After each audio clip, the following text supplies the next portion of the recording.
Welcome back to 2 Samuel. Admittedly, dividing the book of Samuel into two was a later action for convenience, both in the early history of the text and for the sake of how we divided it up so far anyway in this course. But let me ask you, how would you compare and contrast 1 and 2 Samuel? I mean, how would you compare and contrast Saul and David, both as private individuals and as leaders?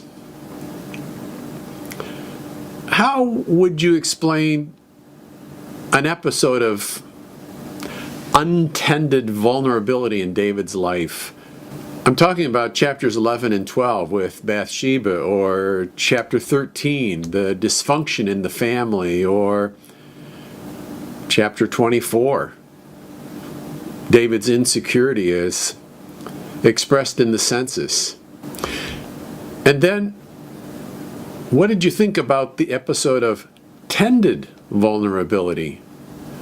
I mean, when Saul's murderous pursuit, unrelenting pursuit after David on the one hand, and how David responded to that, or the kindness that David expressed to Saul's grandson and Jonathan's son, Mephibosheth. Or in chapter 12, when David lost a child. Or in chapter 15, Absalom's coup d'etat. And how these experiences cultivated within David, I think, a commitment to keeping short accounts, as well as cultivating a spirit of gratitude. We see that in chapter 24 with his wanting to purchase that threshing floor from Araunah in order to build an altar to express thanks and worship to God. Well,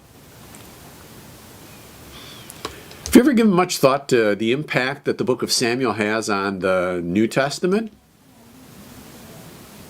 I mean, really, the theology of kingdom and the righteous king looms large in the New Testament. Well, previously on Venture in the First Testament, the 1 Samuel episode, we watched Israel transition from being led by a series of ad hoc leaders or warlords to being led by a king. Remember, the story began by introducing the last of the great judges, Samuel, who turns out to be a prophet as well as a priest. And he's given the role of a prince, warlord, but Israel wants a greater sense of security. She wants a prince warlord like the surrounding nations. And so the coming of the promised king is preceded by skewed values and a rejected king. I've suggested that 2 Samuel 7 verses 8 through 16 really serves as a key verse or a key passage for the whole book of Samuel, and we'll come back to that passage in a bit. Genre? Well, we're still in theological history. Let's think for a few minutes about what's going on in the book.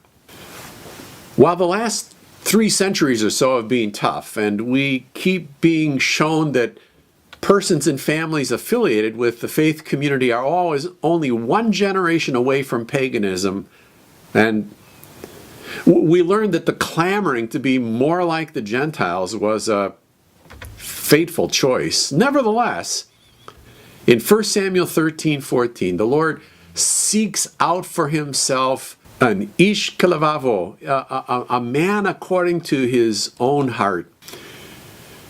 You see, Samuel demonstrates that in keeping with God's promise to Abraham and Sarah, an assured Messianic dynasty is established, which would ultimately produce the king of the promise, who would righteously rule an everlasting kingdom. And in the process, God would continue to cultivate an intimate covenant relationship with faithful persons, a loving parent-child relationship.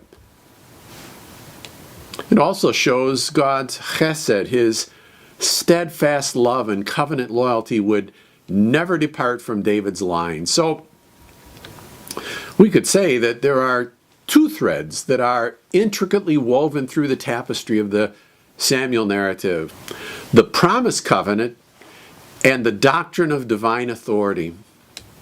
Remember how the narrative picks up in the setting of the period of the Judges.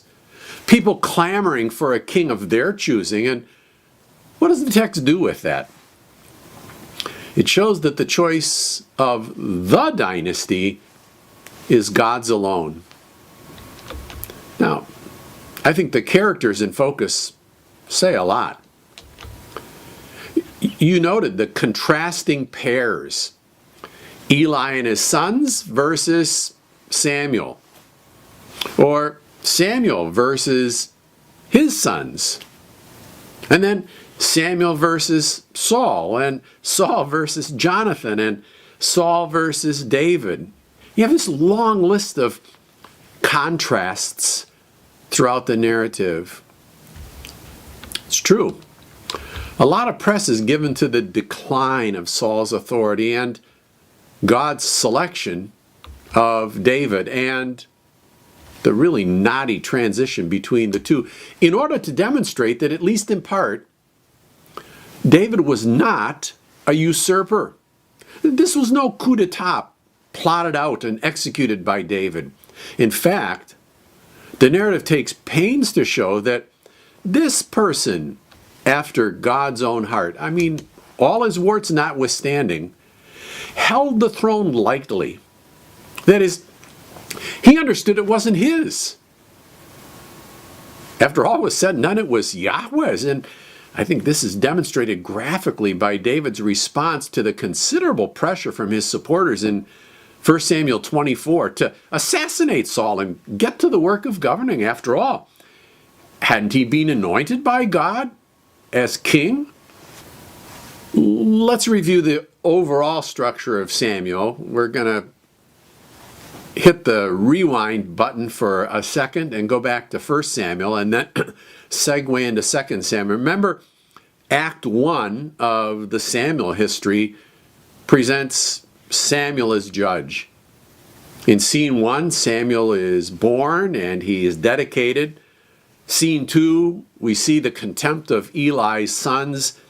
Scene 3, Samuel's call and confirmation.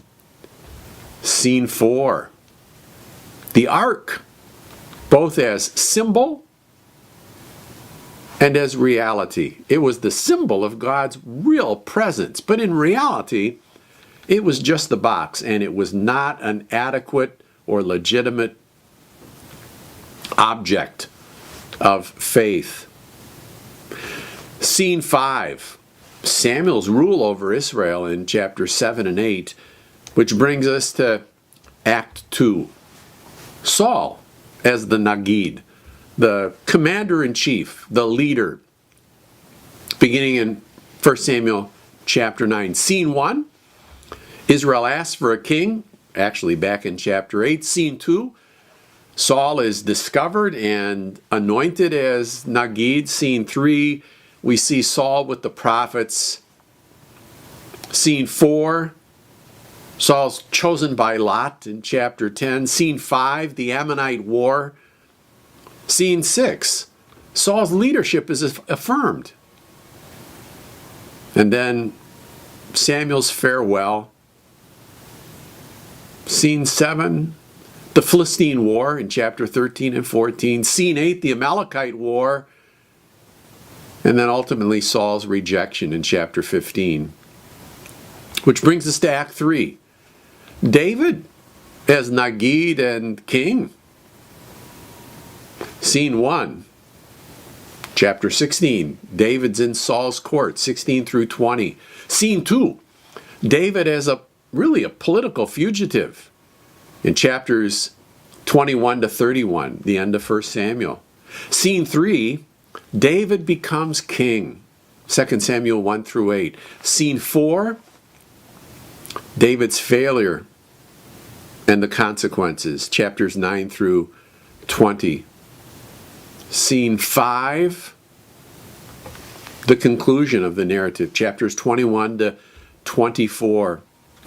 So, much of the so what of Samuel and Kings too comes from these case studies. We see character flaws, we see strengths, and how that impacts both on self, on neighbors, on community. Some powerful application here for us. Think about it. We'll see you in a bit.